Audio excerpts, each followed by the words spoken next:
Poder da fé.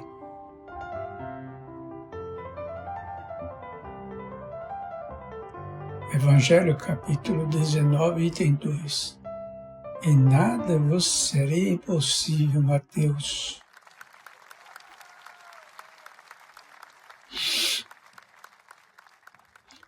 A fé expressa-se mediante a confiança que o espírito adquire em torno de algo. Apresenta-se natural e adquirida.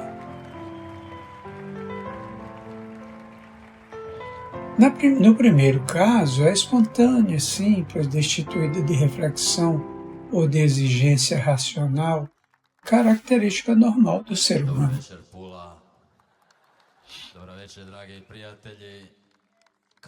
Na segunda acepção, é conquista do pensamento, que elabora razões para estabelecer os seus parâmetros e manifestar-se.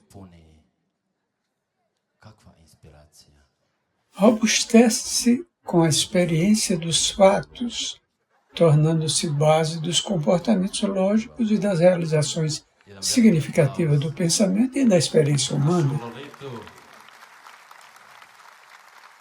A fé procede também de vivências transatas, quando o espírito enfrentou situações e circunstâncias que foram experienciadas, deixando os resultados dos métodos utilizados para superá-las.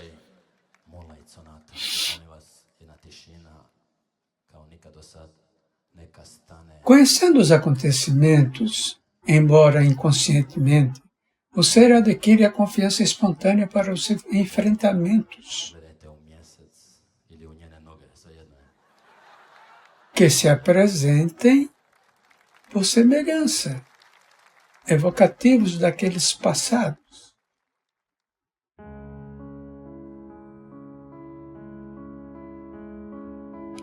Torna-se, desse modo, indispensável para a conduta saudável, porquanto se faz bastão e alicerce para novos cometimentos, mediante os quais o ser progride. A fé, no entanto, deve apoiar-se na razão que perquire no discernimento que estabelece as diretrizes comportamentais, a fim de que não se expresse de maneira cega, levando ao delírio do absurdo ou à ingenuidade do período infantil.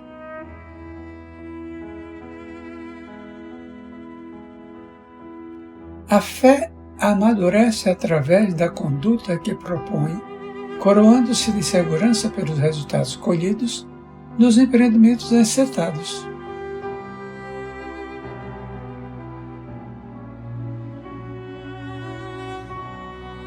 O homem de fé reconhece o limite das próprias forças e não se aventura em empresas que lhe podem comprometer a resistência, levando-o à falência moral. Por isso, há um limite entre a fé e a ação que deve ser tido em conta quando dá tomada de decisão ante o que fazer ou deixar de realizá-lo. Em face da proposta de que nada é impossível quando se crê, é necessário decodificar o que significa essa crença à luz da psicologia profunda, para não se tombar no fanatismo perturbador e insensato.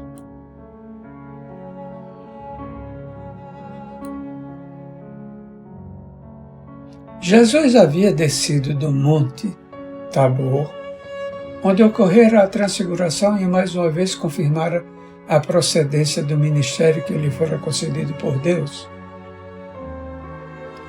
Naquela oportunidade, Moisés, o legislador do povo hebreu, e Elias, o profeta das veneradas tradições, apresentaram-se desvestidos de matéria.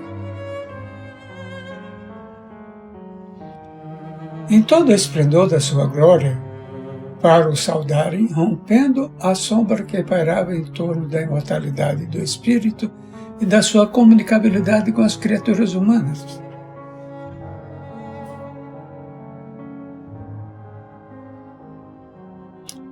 O primeiro, mediante o diálogo que veio manter com o Mestre, liberou as criaturas a partir de então da proibição que exarara no passado, quando o povo, em libertinagem, evocava os espíritos para com eles se miscuírem nos comportamentos reprováveis a que se entregavam.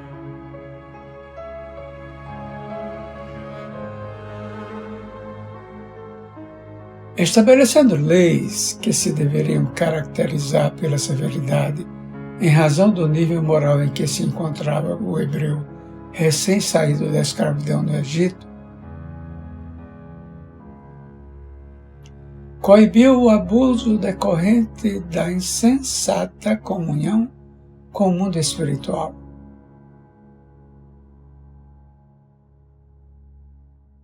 Atendendo aos seus apelos infantis e perversos, que lhes bloqueavam a capacidade de pensar.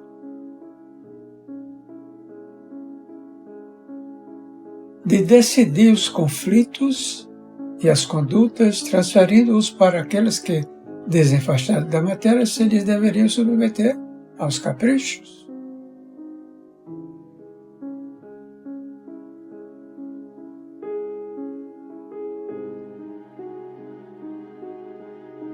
Naquele momento de magnitude, ele próprio viera exaltar o homem de Nazaré, confirmando a sua ascendência moral sobre a humanidade, a que ele próprio se submetia. O segundo, que ele profetizara a vinda por diversas vezes, retornava da espiritualidade para confirmar ser ele aquele Messias aguardado. A quem se reportara o portador das excelentes qualidades para conduzir o pensamento na direção de Deus e facultar a vitória de cada um sobre si mesmo. Apresentava-se como o discípulo que vem glorificar o Mestre, que então assume toda a sua pujança momentaneamente submersa na forma humana limitada. Como se tornava necessária para o processo de iluminação das vidas mergulhadas nas trevas do mundo.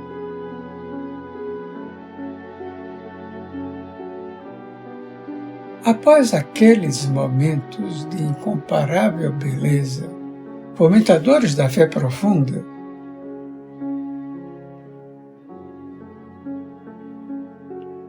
ele desceu a planície onde os seres humanos se acotovelavam e se enfrentavam no campo largo das suas paixões, a fim de o suportar, conduzir e amar.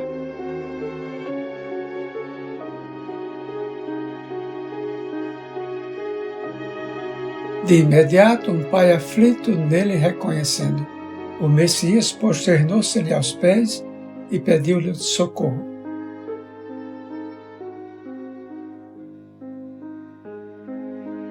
O sentimento de compaixão do homem espraiou-se e sensibilizou Jesus.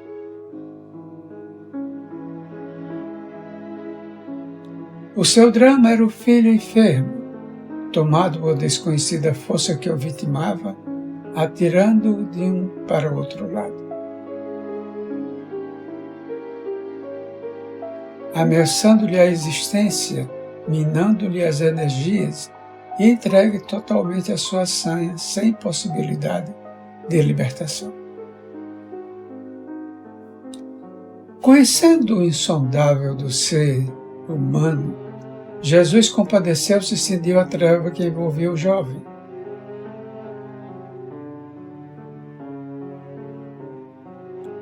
Percebendo-lhe a história pretérita, quando dela inquira, vinculando-se ao odiante perseguidor que não cedia no propósito infeliz que se impusera,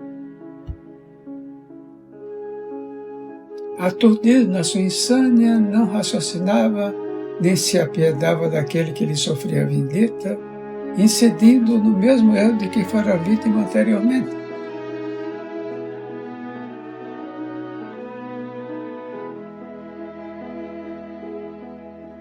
Ao contato, porém, com Jesus, estabeleceu-se-lhe o discernimento, deu-se conta do mal em que laborava.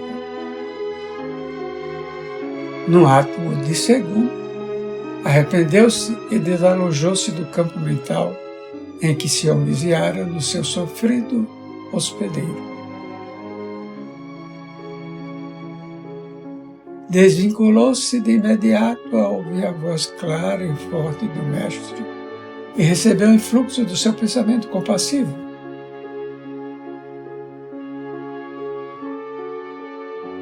Deixando de malsinar o outro para cuidar da própria sombra responsável pelo seu ódio, pelo desejo de esforço, pela inferioridade moral em que jazia. Era natural que, ante o fato insólito, a fé brilhasse em todos que ali se encontravam.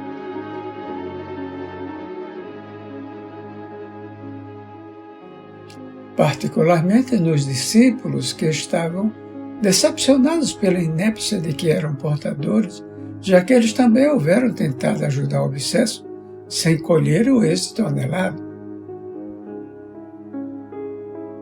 Não se davam conta de que, para cada espírito em sofrimento, a terapia é específica. Porquanto não são todos da mesma classe moral, do mesmo estágio evolutivo, necessitando de variada gama de recursos para chegar-se até cada qual.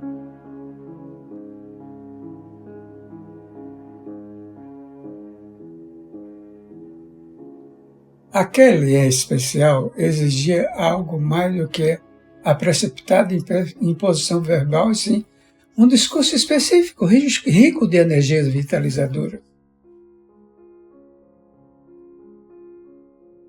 Que eu compensasse da vampirização interrompida quando deslindado da sua fonte de nutrição psíquica.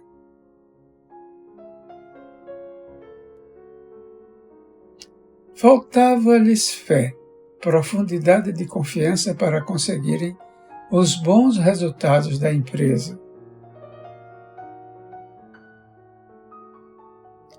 Em detrimento do esbravejamento estúrdio da gritaria exterior a que se haviam entregado.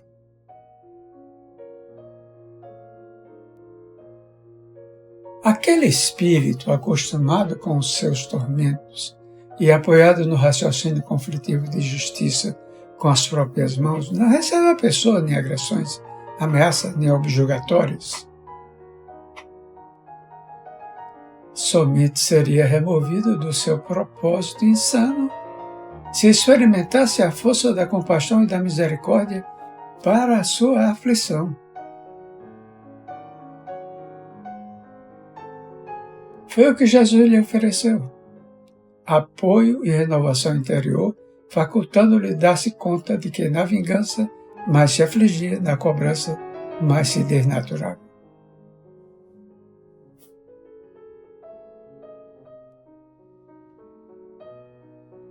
Somente lhe restava a alternativa do perdão à ofensa recebida para desfrutar da paz de que necessitava mais do que de qualquer outro valor, embora não se desse conta.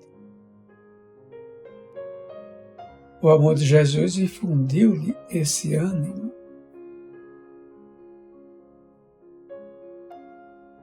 A sua claridade diluiu-lhe um pouco da compacta treva em que se confundia.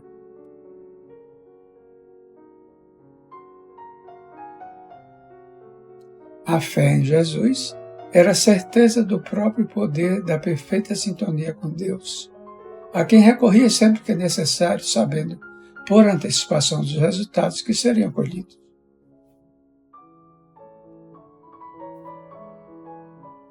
A fé é força que se irradia com a energia operante e por isso consegue remover as montanhas das dificuldades, aplanar as arestas dos conflitos, minar as resistências que se opõem à marcha do progresso. O ser humano enfrenta os montes das dificuldades que ergue à frente quando deveria buscar os objetivos mais nobres e engrandecedores.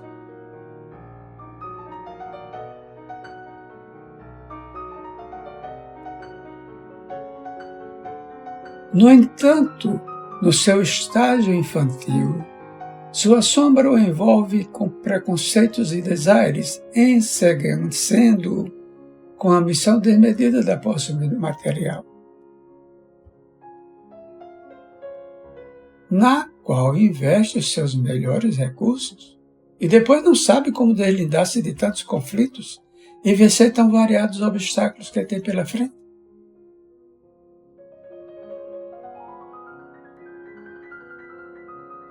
Só mediante a fé estruturada na consciência livre de prejuízos de toda a natureza, oferece as resistências para enfrentar as montanhas de desafios que lhe impedem o avanço no rumo da harmonia.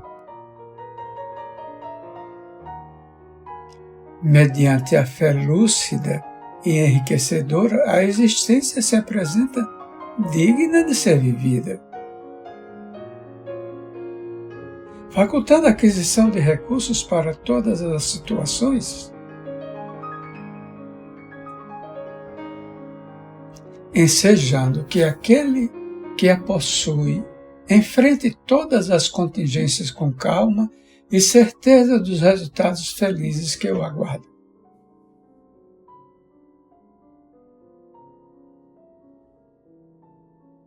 Não tem pressa, nem se angustia, porque sabe que os empeços exigem remoção e as sombras precisam de luz para que desapareçam.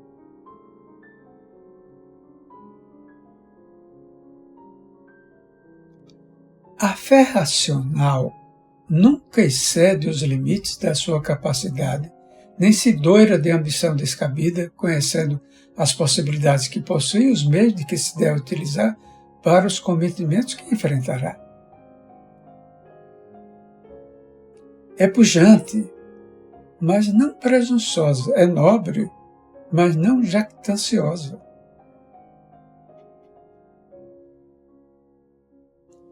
À luz da psicologia profunda, uma fé diminuta, um grão de mostarda que lhe represente a dimensão, tudo consegue e nada será impossível, porque se apoia sobretudo na razão.